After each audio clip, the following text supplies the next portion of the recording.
Got it.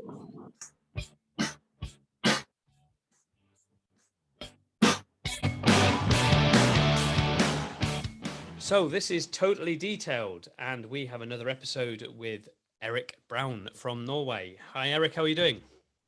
How you doing? Doing fine. Yeah, good. So what have you been up to lately? Just leather training Yep. and the Oslo Motor Show we just ended. Got a huge response. Excellent. Very happy with your help in the Carolines. Yeah, no problem. It was amazing having you guys come over. That's okay, no problem. Good to come over. Yeah. So we had an awesome time. Yeah, good. So obviously you don't sound Norwegian. Where are you from originally? From the States, New York State. Okay, from New York. Yep. Living in Norway. Okay, cool. And how long have you been in Norway now? Roughly 25 years, roughly. Long time. Yeah, it's been a while. Yep. It goes quick. Yeah, it is amazing how quick time flies, doesn't it? Yeah. It does go by so quick. It's unbelievable. It's like I did a thing today about us because we're at the NEC this weekend, and it's like the last time we were there was like 2019, and it sounds so long ago. Very long. Yeah. It sounds so long ago, and it's like, but it's 2 years ago, and it's just the world's basically stopped for 2 years. It's amazing. Yeah. No. So it's been a hell of a ride. Yeah. It has been certainly a ride for a lot of people. That's for sure, definitely. So glad we're kind of getting out of the getting out the other side, sort of thing. Yeah. So can't wait for every country in the world to fully open. To be fair, and everybody back to normal, whatever normal is. I think normal's changed a little bit. Yeah. I think normal's changed quite a fair bit. To be fair. Yeah. So it's gonna be great to get back to how it used to be, but I think we're gonna have some norms that are just set in our ways. Yeah. I think it's going to be definitely different from now on. That's for sure. Yeah. So obviously, we know you do detailing. When you were in the States, what was it? Was it detailing you did in the States in New York, or? I had absolutely no idea what detailing was when I lived in the States.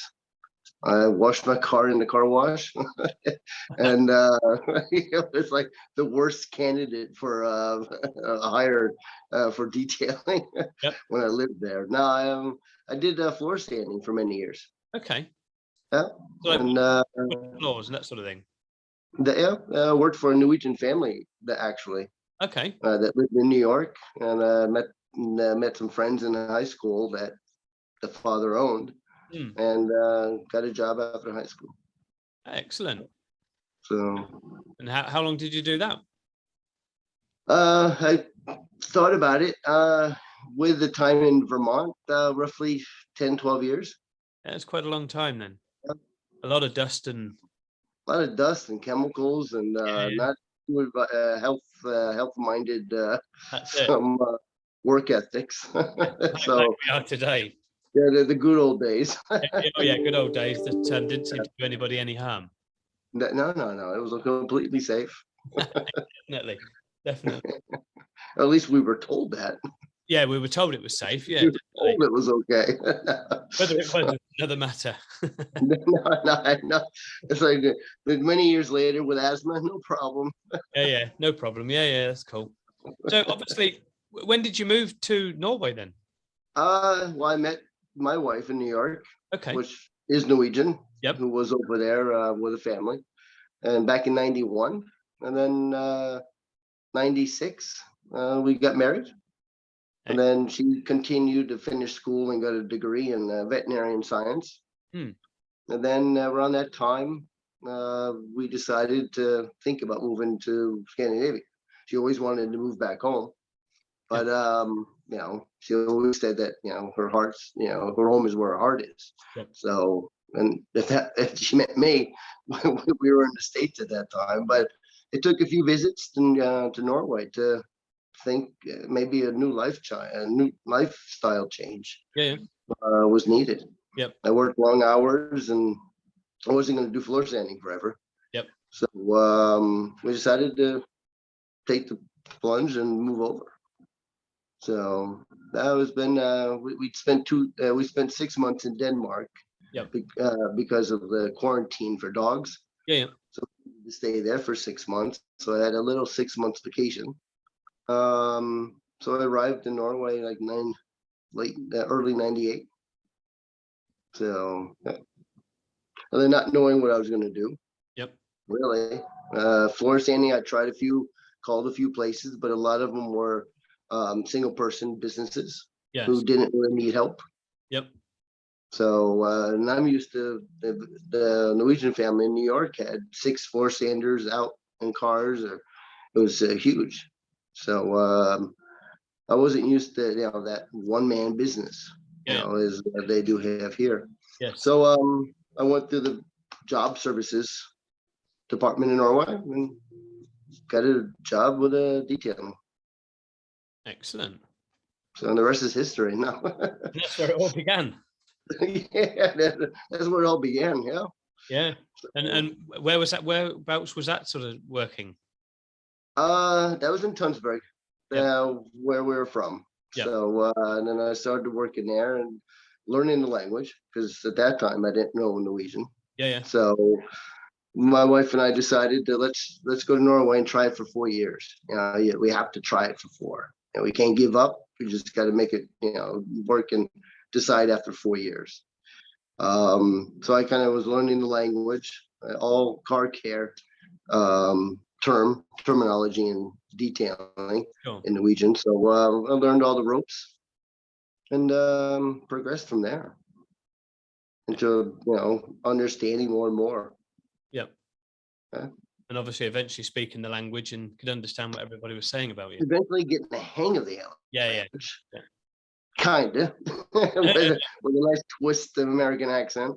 Yep. But no, it helped a lot, learning the language and kind of setting into or kind of acclimating into the climate, the culture.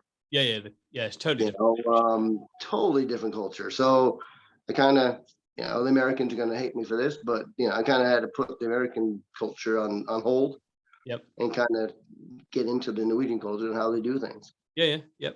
For me, it worked for me. Yeah, that's cool. I understand that fully. It's the same thing. I think if I was to move to a country, no matter what country you go to live in, you've got to adapt their culture. You can't sort of go in and say, this is my culture and this is how it's going to be. You've got to adapt with their culture and go with it. It's only, it's fair, it helps, it's polite, and it helps you blend in. Whereas if you don't do that, I think you're going to be a bit of an outcast. So you're not going to get liked very much. So I've gotten comments that I'm more Norwegian than American. Yeah. Which is kind of neat to hear. Yeah. Well, it's the same with me. I mean, obviously I'm from Southern England, and obviously I live in the North, and not everybody in the North likes the Southern people, because I mean, a lot of Southern people are quite arrogant and ignorant and stuff like that. And it's like I moved up here in 1988, 89. So when and I'm now sort of like 53. So I've been here like twice as long as what I was when I was living down south. So I sort of class myself as a northerner now. And I sort of, some of my sort of northern terminologies do come out now and then, and people sort of recognize it, and it's not sort of southern, but I get picked on by Carolyn because she's a full northerner, and the kids. Obviously, I say a garage and they say garage, and I'm like, garage, and obviously I say a bath, and they're like, no, it's a bath, and I'm like, no, it's a bath, and they're like, no, it's a bath, no, it's a bath, and then we have an argument, and they then start taking the whatnot out of me. So because I'm, they just started getting you. Typical southerner, you. I'm not, shut up. But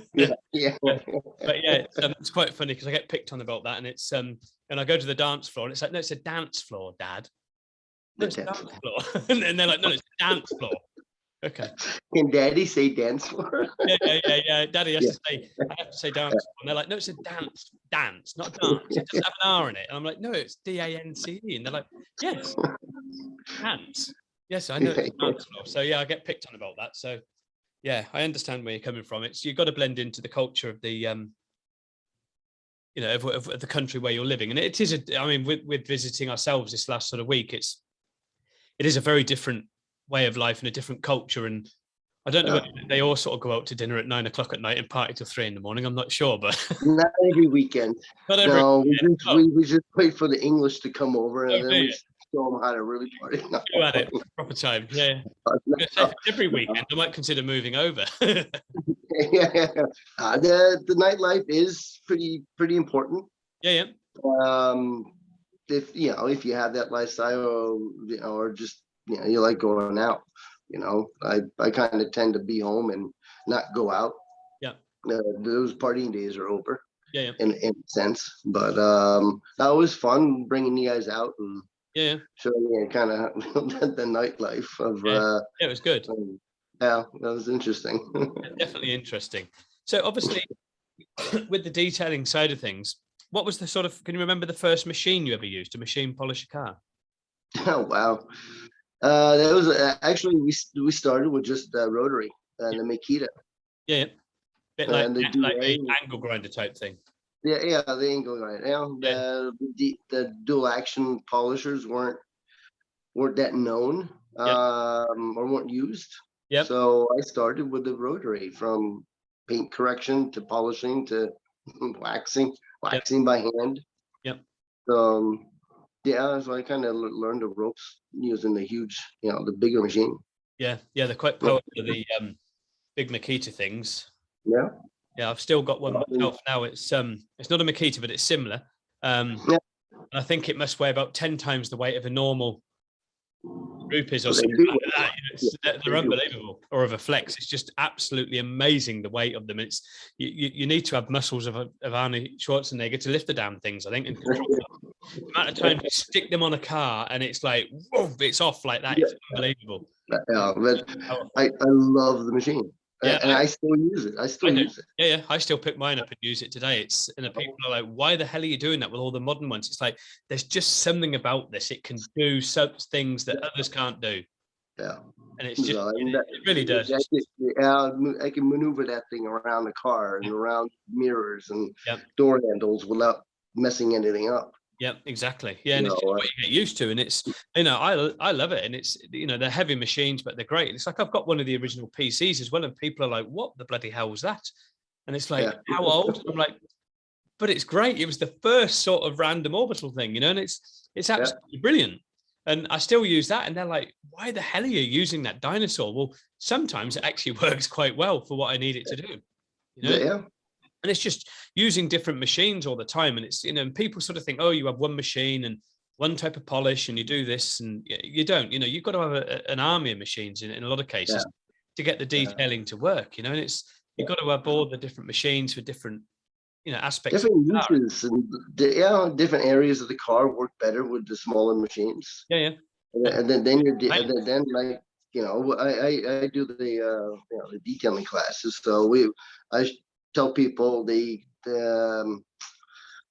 what's it called, like how much the backing plate moves. Up and down. The throw. So certain machines have a bigger throw than others. Sure. Yep. You got to take that in consideration. So there's a lot of things to think about. Yeah. Oh, there is. The Makita is just a rotary, so you don't have any throw. Yeah, exactly. So you can go in tight to certain areas. But the Rupis, what we use now for a dual action, it has a big throw. Yeah, definitely. So that you got to take into consideration. Yeah, and a lot of people don't sort of realize that, and it's amazing how many sort of people sort of jump in to the detailing industry that have maybe got a grant or something like that without really thinking about what they're doing. And it's and they sort of class themselves. I mean, we sort of get this battle. It's probably around the world. I mean, we get it here in the UK where you'll get people suddenly start up a business. They've been, I don't know, a chef or a mechanic or something previously, and all of a sudden they're a detailer the next day. Anybody can. And they're calling themselves a detailer. And there's a big difference between, no matter what trade you're in, there's a big difference between a beginner and a detailer. There's a huge difference. And it takes a lot of years of experience to become, in my opinion, a detailer. And, you've got these guys sort of fine that, they're coming into the industry, they're trying to make a living, understand all that. But there needs to be, I think, which is where the IDA comes in and sort of things like, the IDA, and obviously you've got Rennie Doyle with Detail Mafia and things in the States. And it's where things like that come in. It's trying to sort of preserve and protect the industry to get those standards set. And do you sort of find that in Norway where people suddenly, they come in and all of a sudden they leave school. They're 18. I'm a detailer, and they've never touched a machine polisher. Well, that's it. And then, like I joke around, like, I just watched the video, I can polish a car. Yeah. I tell people in the classes that, I was like, how long have you been doing this? I'm just in the video. Yeah. So we hope it goes well. But it seems like there has to be a classification, schooling, courses. That's why it's important that, I push the courses all the time. They get just familiar with the machines, and then not just the certain products, but products are products, but just the safety and how the machine works. And how business flows. You gotta listen to other detailers. You gotta talk to other detailers or other businesses, not just detailers, but the local car wash guy. Who's been doing it for 15 years. Just because what's classified as a detailer anyways. Because you work, you spent 60 hours on a car. Exactly. What's that classification of a detailer? So not to step on any shoes, but exactly. Exactly. That's the thing. And it's finding that and it's trying to get some form of an industry standard, I think, where people can say that's where you could become classed as a detailer, at this sort of level, or this sort of level of learning or years or whatever it is, now you're a detailer. And it's like we have a thing in England called Gas Safe, where it's like I'm not sure if it's a government-backed thing, but everybody that registers on Gas Safe, which is like a heating engineer or something like that, they're registered to deal with gas. Obviously, gas is a dangerous thing. So the people that are on it, are the most competent people that there is in the industry. They wouldn't be on it if they're not, and they're regularly checked as well. So it's not like they go on it, they get checked once and they're on it for life. They're regularly checked and vetted by the industry. And that's what I think the detailing side of things needs, because there's a big difference between a valeter and a detailer. And it's, we get it a lot but we've got some guys here in the UK who call themselves valeters, and they are very good detailers, and they know they are, but they're like, we're quite happy with calling ourselves valeters. We don't need to tell people we're detailers. And full credit to them, because they're not trying to claim to be a detailer. They're just like, at the end of the day, we are valeting cars, and yes, we do detailing on it, and we spend days on doing some cars, but we're still valeting it at the end of the day. It's just trying to find that standard. It's very, very difficult, to sort of how do you police such a, the industry like it, with people, anybody can get a bucket and a sponge and wash a car. Anybody can clean a car. If you're going to break it down, are you going to do it correctly? Are you going to save time? Are you going to make money? So there's a lot of things to consider. Just grabbing a bucket, but you can just grab a bucket.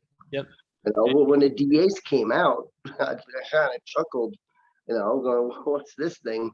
So I used to call it the polish machines for dummies. Because anybody can do it.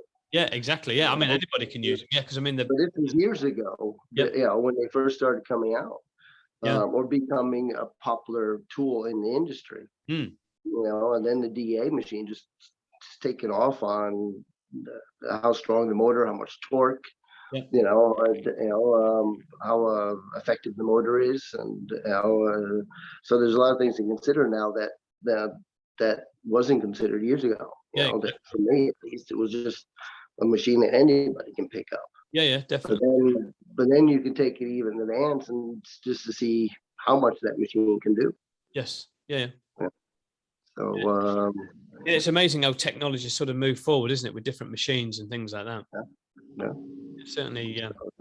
And I don't, I have a hard time following up all the different types of machines. I used Flex for years ago, but I haven't followed Flex how they are now. But they're great machines. Not to name a few names, but just that's me personally. I use the McGuire machines. But I use also Rupes. That's kind of what I had available. Exactly. It's what you got available at the time, isn't it, to use? So when did you obviously with you sort of doing the detailing, when you moved into Norway, when did you sort of end that and then become a trainer? A year ago. About a year ago, about a year ago. Good. So, Obviously, prior to all that, you were obviously doing detailing work with, was it all like dealerships or? I was doing car dealerships and private car care centers. Yeah. For polishing up customer cars. Sure. But yeah, mostly a little back and forth work on dealership cars, which are, a lot of people consider the lower bottom end of that type of detailing world. Yeah. Customer cars, and then an occasional weekend jobs here and there where you could maybe take that detailing word up a notch. So I've done that for years. Yeah. And then I started that conversation with my boss now years ago. Yeah. About how that the teaching school or the detailing school we have at work should what's the future of that. Yeah. So that was years ago, and then just time kind of flew by, or the right timing for both parties, that I got the job last year in October. As the head instructor, or the instructor, not the head instructor, but the instructor. So it sounds better with a head instructor, but we'll leave it as the instructor. So and that's obviously with Norsk Prol, isn't it? So that's Norsk Prol, in Drammen, Norway. Yeah, and they're obviously what are they? The Maguire's distributors or something, aren't they? Yeah, the Norwegian distributor for Maguire's. Yeah. Yeah. It's the professional range or the consumer range? The professional, the Pro Series, inside of it. And so they've got quite a few bands on the road, haven't they?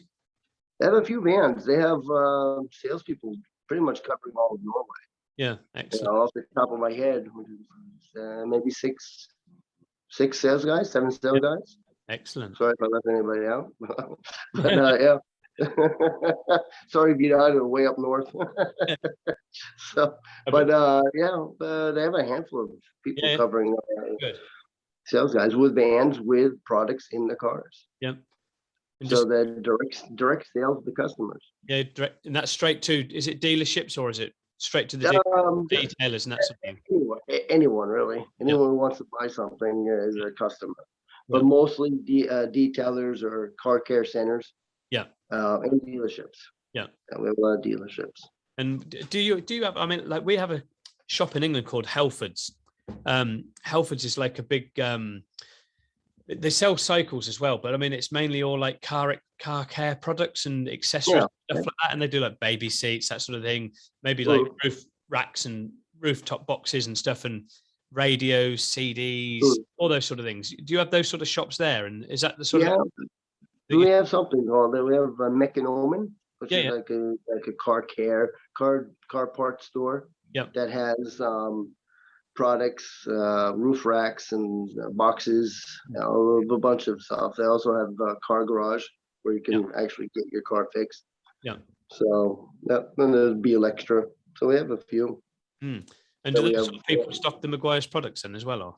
Yeah, they more or less more consumer products. Yeah, all right. At that other end, which they also have a few of the professionals, the line, that where we come in. Yeah. And then help out. Yeah, cool. So, yeah. So it keeps pretty busy with supplying all the. It keeps busy, we're the distributor for Rain-X too, so that Rain-X just so there's a lot of, we have a little, some products that cover a lot of wide range. Yeah. And then leather repair company comes in, and then now we're have the opportunity to put that into those type of stores. Yeah. I'm gonna say the Rain-X would be quite handy. It did nothing but rain when I was there. So that sold pretty good at the Oslo Motor Show. Yeah, I was gonna say it would have done quite well with the rain. So. The umbrellas sold pretty quick too. Yeah, I can say you had those, and like I say, we noticed that we had an umbrella in the hotel room. It's the first time I've seen it, so it was a bit of a sign that it's going to rain. Get in an umbrella. Little heads up warning. Yes. It may suddenly rain. Well, yeah, I mean, we'll be back anyway, probably in March, so we'll have to see how it goes. But I think we'll be back, so it'd be quite. Good that you guys were considering it. It'd be awesome. Yeah, it'd be good. I think it'd be quite good to come back again and see how it's going, see how things are progressing, and hopefully meet some of the sales team as well. It'd be quite good. Yeah, So obviously with the detailing side of it, so, how often are you sort of running the detailing classes? We had to take a little bit of a break because of the COVID restrictions here in Norway. So we took a little of a break, and then we started up again. Norway's considered open. So, but yeah, I had one just started one today, and and then the second, we have a 2-day class. Yeah. So finish up the second day tomorrow. And is it all detailers that you're training, or is it just people that want to start a business, or is it anybody? Anybody, really. Like today, we had a person who just wanted to do a hobby. Yep. So polishing maybe 2-3 times a year. Another one, 2 others worked for a dealership. Yep. Yeah. So I did anybody really. So I kind of customize. It's a it's like kind of like a beginner's level. Yeah. 2-day class. That covers, how to, the theory behind what we do, a little bit of, a lot of hands-on training with the machines, and understanding what you do with the machines. And then the second day is a little bit of paint protection and interior cleaning. So it works, and then I can adjust it. I can fine tune it to certain people. Yeah. So depending on their circumstances, isn't it? I suppose it's the same with us when we're doing training. It's you have to sort of blend.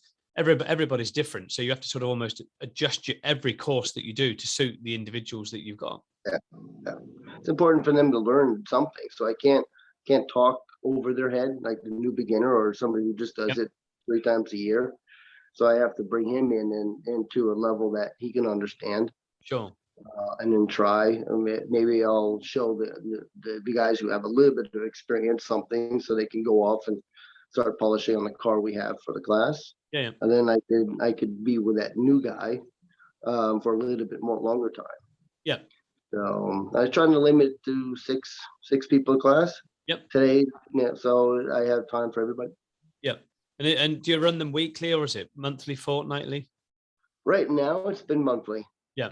Yeah. COVID, because of the COVID, and so I'm hoping to bring it at least twice a month. Yeah. We'll see. We'll see the demand. If it fills up pretty quick, then I could always fill in another one. Another week somewhere. Yeah. Another week somewhere. Yeah.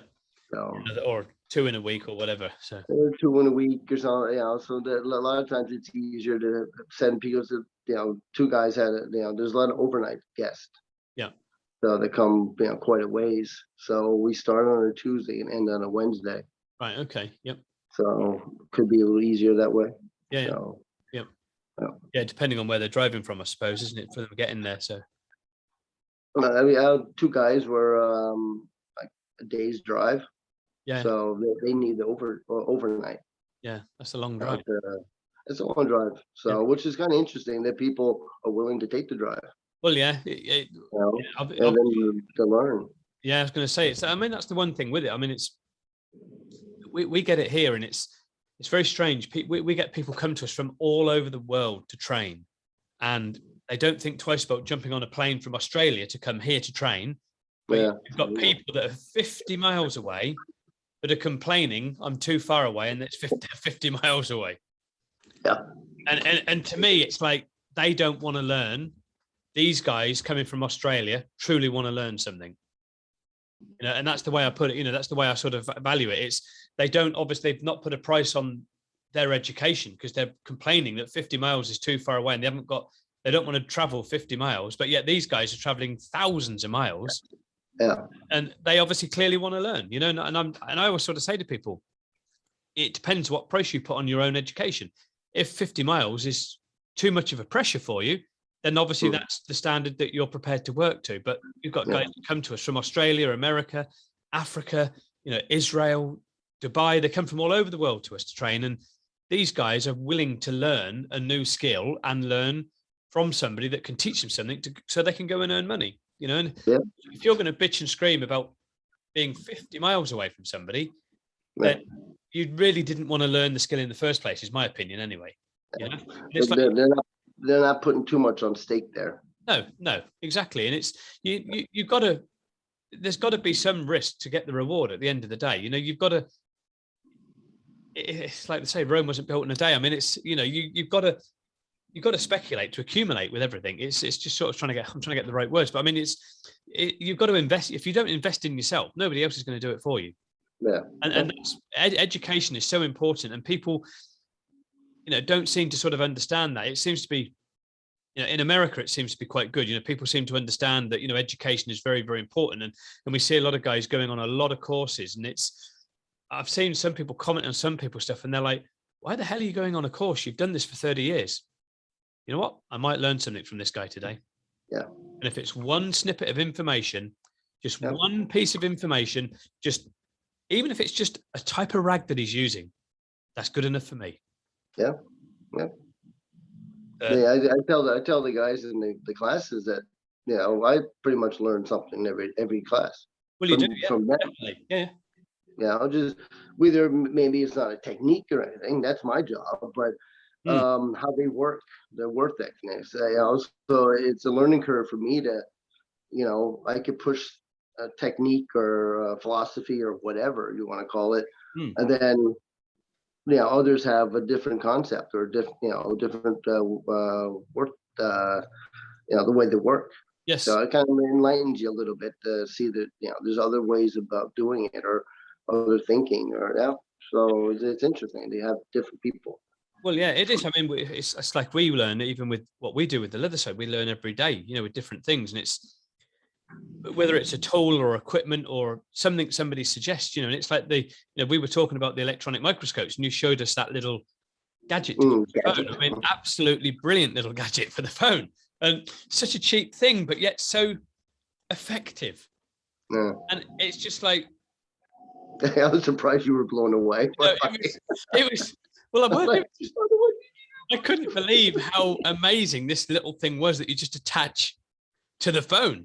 And I was thinking, I don't see how that's going to work. And then I'm like zooming in. It's like, oh my God, that is absolutely amazing. And it's, and that's something I learned that you showed me, and that's something that I can now teach other people how to use and show other people how to use that, because it'll make life easier and a lot cheaper for technicians, because they don't have to carry a laptop with them. They don't have to go and buy an electronic microscope, and they don't have to start buying other gadgets to go on their phone to connect that electronic microscope to, if they don't have a laptop or a notepad or something, or an iPad. They can literally just, obviously depending on the phone, you can just sort of connect it to your camera. If it's here, you got a problem.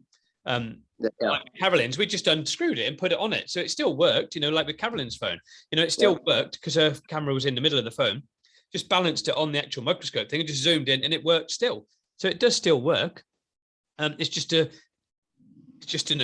adjusted version of what was, but you do learn something new every day. And I mean, that was just brilliant. That was worth coming to Norway just to learn that. And it was just worth it. My job's done. Yeah, your job was done. I learned my stuff and I went home. That was great. Your training course was brilliant. I thank you. So it's a great little mini microscope. Yeah. And but you don't bring it out every time. I don't bring it out every class. No. It's just one of those things that pop up like, it was a stone chip. Yeah, exactly. Let's take a look at it and see if there's actual rust inside, so you can get deep inside and look. Yeah, exactly. What's that scratch look on? It's just a close-up view of a scratch. You can actually see the chips of the paint. Yes. That normally you may not see by the eye. And then with the leather, you get a good view of what's deep, close up on the leather. Yeah, exactly. And we could do, you could see all the cracking and everything else in there, and that was shocking. Yeah, and it was quite shocking, really, that it worked so well. It was such a cheap little thing as well. It was actually quite amazing that you don't have to worry about all these things. It literally just clips on your phone. It was quite revolutionary, really, to be fair. It was good. So, like I say, it was worth coming to Norway just to. Glad we could help, Richard. Yeah, it was good. So it's little things like that, that people don't realize. It's such important little snippets of information that we all learn every single day. And that is something that I can now show other people and teach them that little device as well. And it's so important. We learn new things all the time, and that's the thing with it. We've got to be prepared to. I mean, education's so important with your business. It doesn't matter how much of a good businessman you are. Going and learning something, about how to run social media, or how to run your business, how to do the accounts. We should know all these things as business owners. Everybody should know everything that goes on in the business. And it's when they don't know that, it becomes a very poor sort of situation, because they become very weak in their industry, in my opinion, because they don't. If the boss doesn't know everything, I know some people say, well, that's why I hire good staff, but you still need to know to begin it. Yeah. And if you can't begin the business with, because if your staff left, you're in trouble. Yeah. And you've got to be able to know your business inside out to keep it going. So you've got to know everything. What it takes. Yeah, you need to know what it takes. Yeah, to keep it going. And the thing is, it's sometimes a boss needs to know what it takes to do a job, so they know what the staff pressure are going to be under as well. Yeah. And a lot of bosses don't see that, and that's one good thing with us. I mean, it's like we do everything as well, and it's we will do anything that the staff will do, so we know what the staff face. So when we get staff coming to us saying, "Can we have this? Can we have that?" Whereas most bosses be like, "Why do you need it?" We know why they're asking, so we would just like, "No problem, we'll get that. We'll sort that out." Because we already know, because we've been there and done it. So we know when somebody says something to us that they want something, we know they're not just doing it for the whim, for the sake of having it. We know it's needed. And we have no questions about just going and getting it. And again, that's all about education, and it's helping them learn and get along and do more things. And it's just a different type of education, and it's very important that, with any industry that you're in, it's, the education is crucial, I think. And it's like with your class, your classes and things, it's really good. And it's, obviously, because Norway's only a small population, isn't it? Is it 5 million or something? 6 million or so? Yeah. So it's not a very big country. So I think it's 5 million, something like that. I can't remember exactly, but somewhere in that region, 5 to 6 million. Yeah. It's not a very populated country. It's a very beautiful country. And obviously it's a different sort of way in culture of how things are done. So, I mean, obviously people are coming from a long way away, like those guys with you, like a day's drive. That's obviously credit to you as well. So, at least with the school, the school's been going on for 12, 13 years. Yeah. But Norsk Prol has been a distributor for 30 years. Yes. For McGuire's, so they're doing something right. To build at least the name for both Norsk Prol and McGuire's. Yes. So and then it helps having that name behind this, but I think the school itself brings the people in. Yes. Yeah. So how long is the actual? So you've obviously been working there for a year, and the training school, was it running before that? Yeah. So it's not all me. It's not just me. Yeah. I just started. So we're hoping to take it, to like another level, expand more. That's why the leather repair company came in. So we'll incorporate that into our courses. Yeah. I thought of many other classes to start up with. So there's a lot of things that we can do with it. Yes. That hasn't been done before, or maybe has thought about it, but hopefully Thomas and I can come with we are in agreement on, it's my decision where I want to go. Yeah. So training's good. I mean, it's the same with us. I mean, we sort of do various things. It's not just leather. I mean, it's, obviously you're sort of more gearing around cars and stuff like that.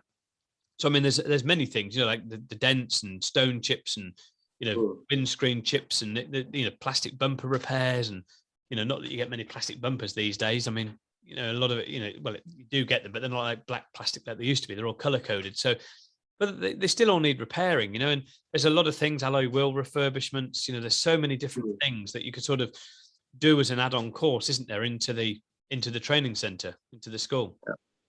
Well, we'll expand a little bit over time. Yes. I'm still trying to figure out if it's going to be a 2-day or 3-day class. Yeah. I haven't really gotten out to find out how my training is and how much I could not cram in, but also get it quick. Yes. so people can understand and have in a thorough class. Yeah. I don't like rushing things, so that's still in the drawing board, and how many days we could squeeze in to have people come over away from their business. Well, yeah, exactly. It's like the learn.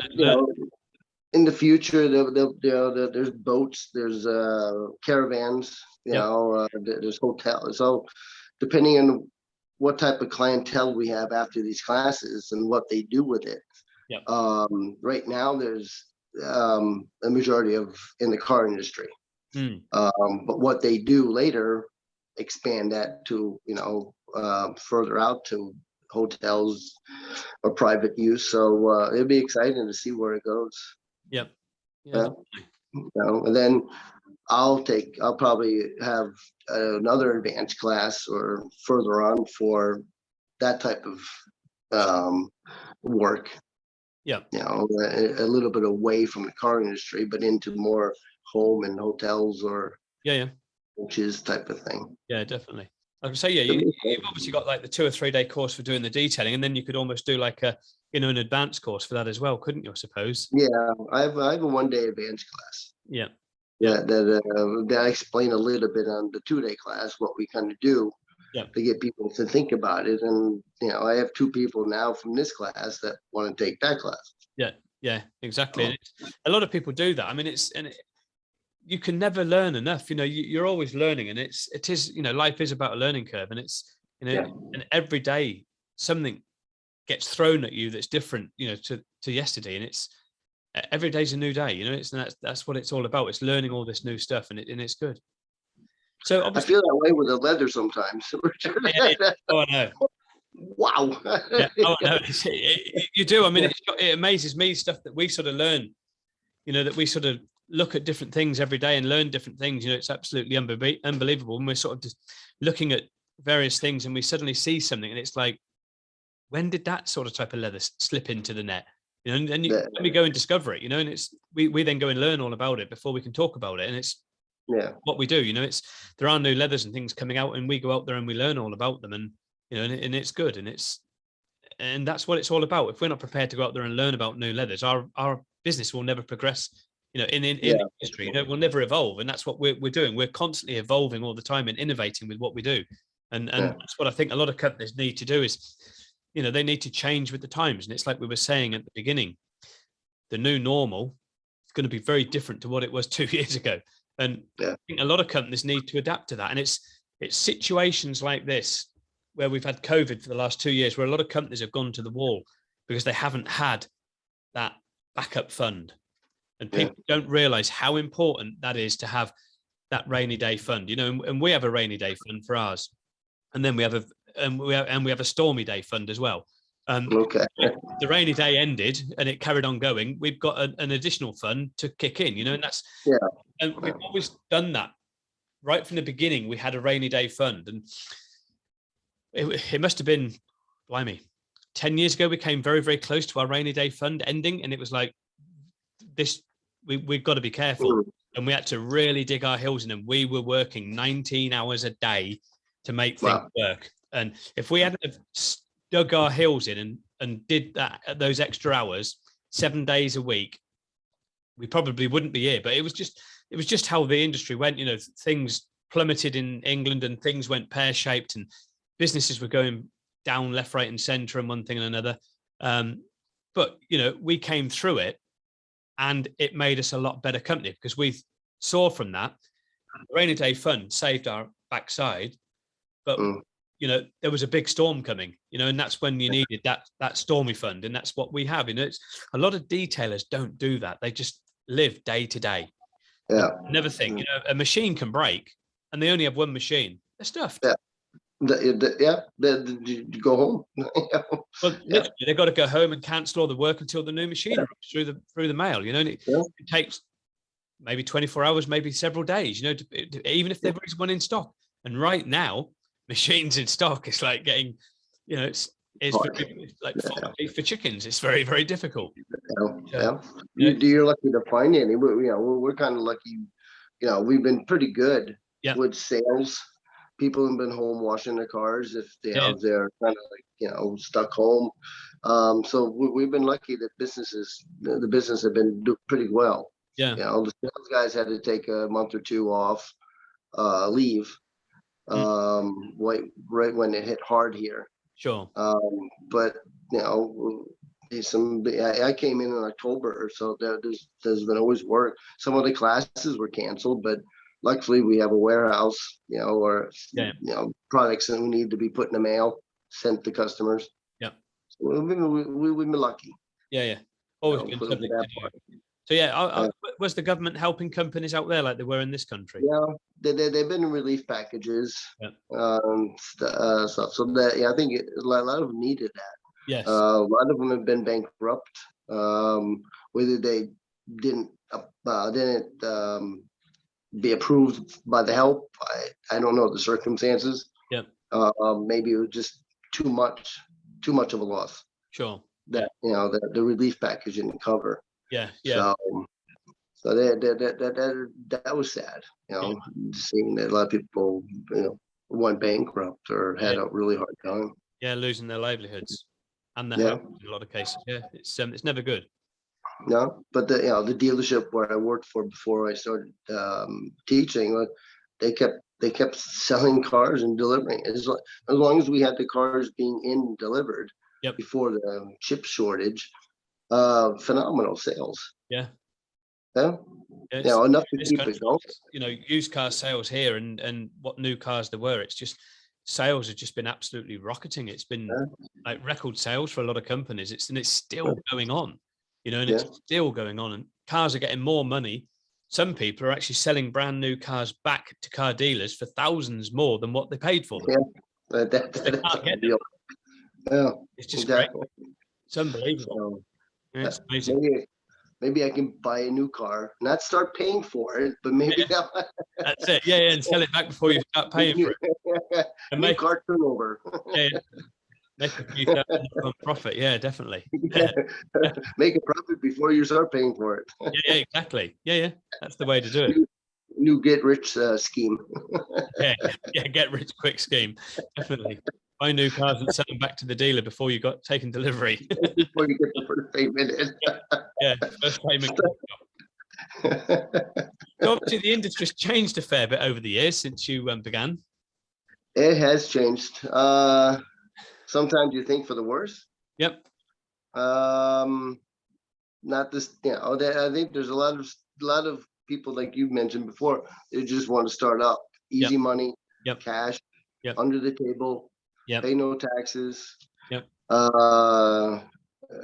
so that kind of takes away from people who want to pay taxes or want to do it legit. Drop the prices, you know, or they totally crashed the prices really. That, you know, a legitimate detailer can't compete with. Sure. So that's hurt the industry. More and more, and you know, the police had to get involved. The tax government the tax department need to get involved. And just surprise visit these people. Sure. So that's been going on a lot, you know, and closing down shops. Yeah, it doesn't help any industry when people do things like that, unfortunately, and it does make it hard, you know, for the genuine companies out there that are prepared to sort of do things legitimately, pay all their taxes and, you know, pay their way. And then you get, as you say, you get these guys come in that just literally bottom the price out and make it very, very hard. Because then customers start questioning, you know, obviously I'll talk in pounds, but, you know, why are you £500 and he's 100? You're £400 different, you know? And it's the same thing no matter where you are in the world. You know, you could be in America and it's like, that's $1,000. You're 200, he's 200. Why are you $800 more? Well, exactly. Would that not ring alarm bells to you? Well, to the customer, they're like, I don't know. It's not my job. You know, they don't actually know what would ring alarm bells to them because it's not their day-to-day job. You know, they could be a chef, they could be anything. It's like, well, I don't detail cars, so I don't know what the real price is. But all I'm saying is, he's $200 and you're $1,000. Why? And it then you're then getting questioned by somebody where you shouldn't need to be questioned, and it just makes you then feel crap, basically, because it's like you then start to doubt yourself. Why am I $1,000? You know, why am I £500? You know, and Am I worth it? Yeah, am I worth it? Are my prices too high? And then it then causes this terrible spiral. That's the problem. And some people, they go down. Yeah, and some people do get sort of drawn into that sort of spiral effect, sort of get suckered into that and think, I am too expensive, and start lowering prices. And then it becomes a problem because they can't put them back up. And again, people with too lower prices can't raise prices either, because when they start with lower price, because, in a lot of cases, when things are low, people think, why? Some people are obviously not stupid. There's a lot of people that aren't stupid, and they're like, the price is far too low. I know it's too low. Yeah, but I'm not going to touch you. So it has that other effect. Sometimes it's. I mean, we get it all the time with people. I mean, there was a question, I think yesterday, on one of the leather groups, and the guy was looking at, I think, of starting up a business, and how much is your typical charges? Well, there really isn't one, because what my typical charges are could be completely different to his and yours, because your overheads are different to mine, and his are different to mine, and yours, and everything else. So it's, how do you value your time? What value do you put on your personal time? Are you a £50 an hour man? Are you a £10 an hour man? Or are you a £100 an hour man? Or $1,000, £1,000 an hour man? And that is the difference. I could have a factory that's 150,000 square feet. He could have one that's only 5,000 square feet that costs him £1,000 a month, and mine could cost me 300,000 a month. So there's a big difference, and there is no, and that would demand a higher price than the guy with little overheads. It would do, because I've got more overheads to pay for. Yeah. So it's and it depends on people's skill levels. If you felt that you were one of the best trainers in the world, you could probably charge a lot more than other trainers. And if you delivered that skill set to people and they were like, yes, Eric is the best detailing trainer in the world, and I'm going to fly from anywhere in the world to Norway to have this man train me, then you could demand a higher price, because you're in high demand, because people want you. And that's what you're getting now. People are traveling a whole day, and it's and I know what it's like to travel across Norway, and we've only done a little bit of it, and I've done a bit across Finland. So, I mean, I know what it's like to sort of travel, and it's a long way to come as a day, they're not like slow moving motorways. It's a hell of a way. It's a hell of a way. Yeah. So after this, podcast, I'm hoping to take off. But I'm not too known, but the school is. Yes. So then that's, and I'm just kind of going to, make it roll a little faster, offer more courses. Yeah. So it'll be exciting in the next year or two. Yeah, it'd be good to get it, as you say, to get, obviously the Norsk Prol school's known for the detailing side of it, but I mean, to get your name known as well at Norsk Prol as the sort of trainer, it's going to be good. I've been pretty quiet on social media. I don't put out too much, in the forums. I don't say too much. Yeah. Good or bad, don't know. Yeah. So I have an Instagram account that I put out some pictures when I do detail the car. Yeah. But it's all low key. Yeah. So we're hoping to kind of have the school take off a little bit. Yeah. And then the detailing world is going to be taught in school now. Yeah. So you actually have a type of a degree. Yes. In detailing. Yeah. I think next year, or so it's going to start soon in the schools. Yeah. And is that in Norway? Yeah, it's in Norway. So like full accreditation through the actual school, like a schooling education. Yeah, schooling education for detailing. So you actually come out with a degree. So but I think next fall, in the fall, it'll start taking off. I think, if I remember correctly what Thomas says. Yeah, that's got to be the first country in the world to do that. Maybe. I don't know any other country in the world that's doing it. Yeah, I haven't done that much research on it. We're the first one, but it's pretty awesome. Yeah. Then it's been discussed for years. I remember Thomas and I talked about it years ago. Yeah. That it's too bad couldn't be a the kind of like an IDA type of a certification. Yeah. Yep. Then they start talking about involving it into the 30-year in vocational school. Yep. You know, a lot of people go through the car painting schooling, Mm. and then they'll do some car stuff, and then they could branch off in the third year for the detailing. Mm. So they finish up 1 year in school, I think, if I correctly, and then 1 or 2 years out in practice. Yeah. Yes, good. Yeah. That'd be quite cool. I mean, I think I don't know of any other country in the world that's doing that. So that would be quite something. Yeah, it's important. It needs it because there's so many unprofessional Yes. detailers and businesses out there. Yeah, yeah. And again, So, you've only got to. I mean, obviously Norway's quite well known for its sort of eco-friendly side of things, and you've only got to sort of look at how the country is. Scandinavian countries are in particular. It's compared to other countries in the world with the sort of how they care for things that they have and the cleanliness and everything else. It's enlightening coming to Scandinavian countries compared to any other country in Europe. To be fair, it's quite amazing the different sort of culture, the buildings, the sort of scenery, everything. It's just totally different. It's a little different. Scandinavia is kind of unique. Yeah, yeah, it's definitely a different sort of way of life and culture, certainly in the way they sort of do things. And it's good that the schools are doing that. That's really, I really don't think there's any other school doing it. I know. It gives a chance for the kids to do something, different than just getting into car painting or mechanics. Yeah. Also within the car industry field in school, but then they have a choice of branching off and learning glass repair, and dent removal. So all those little things incorporate that smart repair, detailing. Yeah.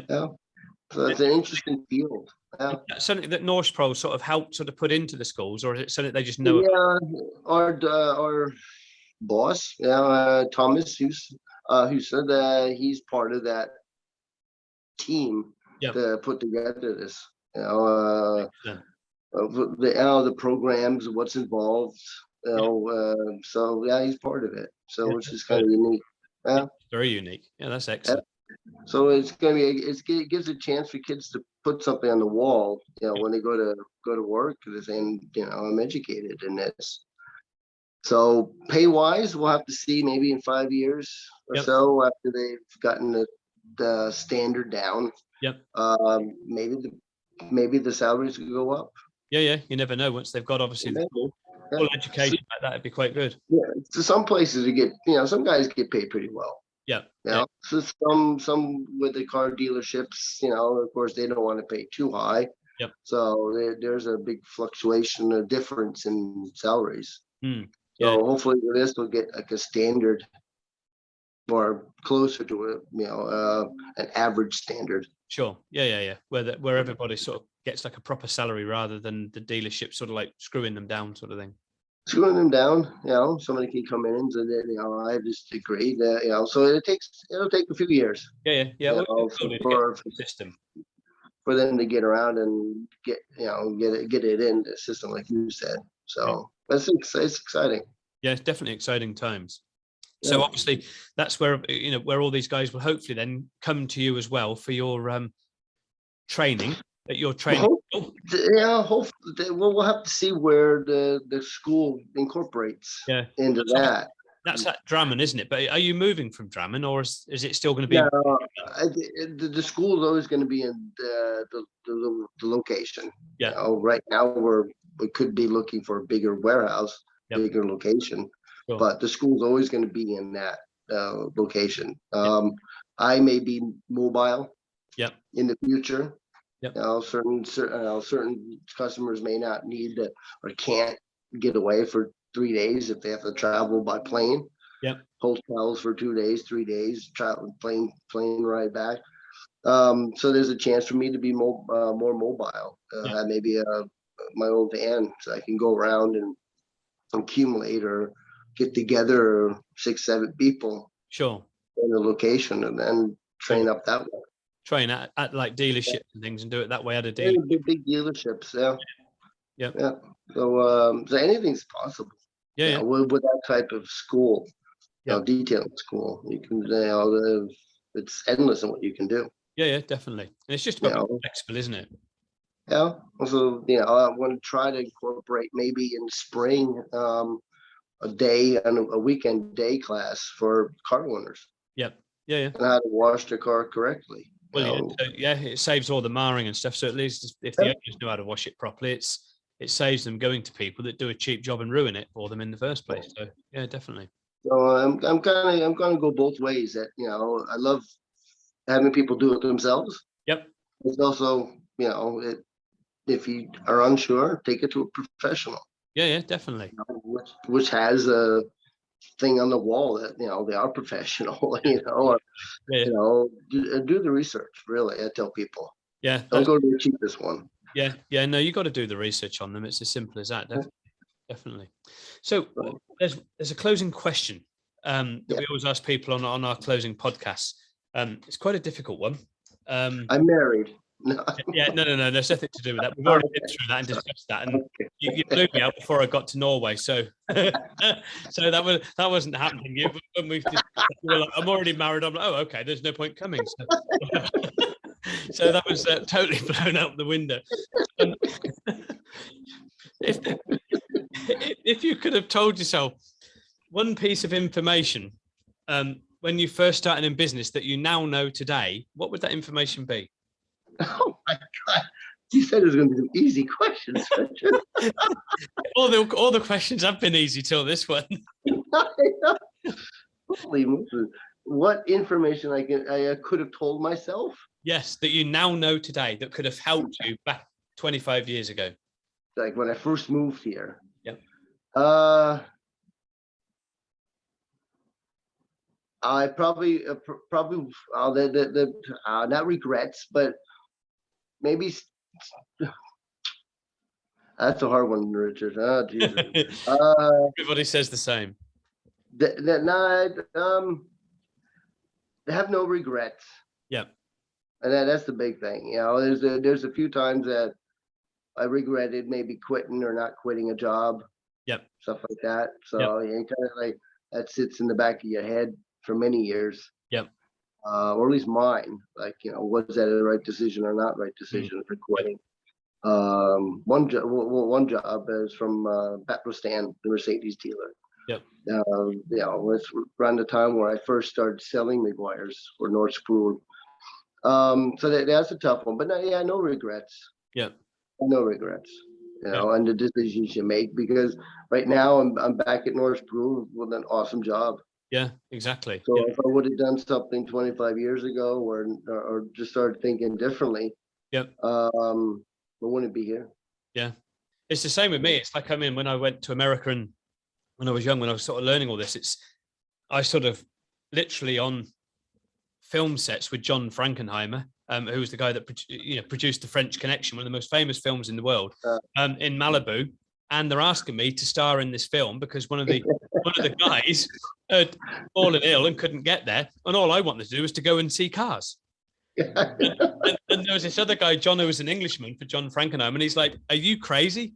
He's offering you a role in a film in Hollywood," and I'm like, I've got cars to go and see. I want to learn about cars, and I was just besotted with cars, and I could easily have gone down that route, fell in love with doing films, and we wouldn't be here today. Yeah. And I don't regret it at all, one bit. And I've got a lovely wife and two beautiful children.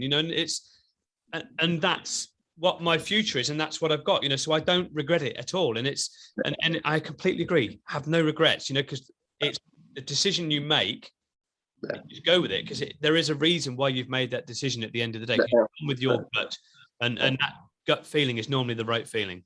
Well, it's a scary thought now if I would have said, no, let's not move to Norway. Yes. Yeah, exactly. And I think in the back of my head, once in a blue moon, like, like how life would have been. Yeah. Working my butt off. So you got to work your butt off, but it's a different type of working your butt off in the States. You work your butt off, and a lot of times you don't get anywhere. Yeah. Or you don't see the end, or Well, no family life. So so I made the right decision, at least moving. Well, yeah, exactly. And it's like with the floor sanding, you could have been literally dead with the fumes, in the dust. Yeah, two of my buddies that I'd sanded floors with work together. They don't do floor sanding anymore, and we couldn't. You can't do it after 40 or 50. Yeah. The rate we did. Yeah. We were crazy. We did it 6 days a week. Yep. Huge houses like mansions. Compared to Norwegian standard. Yeah. 3,000 square feet. Some huge. So. Yeah, it was crazy times, great times. Yeah. Kind of, you do miss that type of friendship, or working with two buddies. Yeah. That you had a blast with. But one's kind of like maintenance. I hate to say maintenance, but he fixes stuff around apartment buildings and stuff. Which is great because he's my age, so you can't do floor sanding. Yeah. Another one I think is flipping houses. Yep. In Vegas. Yeah. So it's perfect. So it works out at the end.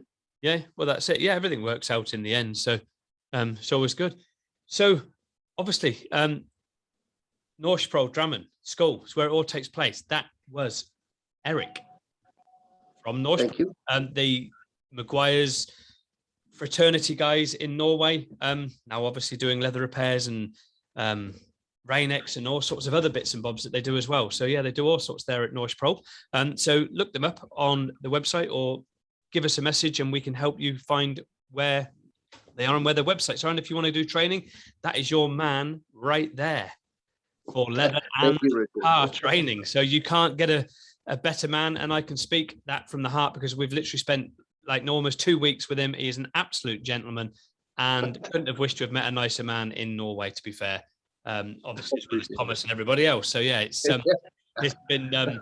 been fantastic. And it's, the facilities that you've got there are absolutely phenomenal for training as well. So it's absolutely brilliant. You've got the school, you've got all the center where you can wash the cars inside, there's everything there that everybody needs. The facilities are absolutely first class. It's brilliant. So you got the main school, you got then a hands-on area, then you've obviously got the wash bay areas as well. So you got what I call the practical area, then the hands-on, and then the wash bay. So yeah, it's absolutely brilliant. So and it can all be done inside, which is good, especially in Norway with it being rather cold. It's getting colder now. Yeah, and of course you've got mountains behind you, or hills. We have mountains. Hills, little mountains. So yeah, I call them mountains, tiny little mountains. I sent you a few pictures of the mountains. Yeah, they were good. Yeah, I like the mountains. Yeah, the pictures of the mountains. Definitely. So yeah. So there we go. The feelings mutual, Richard. Yeah, no problem. You're welcome. No problem. So there we go. That was Eric Brown from Norsk Prol in Drammen in Norway, the detailing entrepreneurial trainer. Now getting involved with leather training as well. So yeah, very good. So thank you very much, Eric. It's been an absolute pleasure to see you again. My pleasure. Time, but there you go. So maybe March we'll be back together in person. That'd be awesome. No problem, Eric. Thank you very much. Okay. Bye. Bye-bye.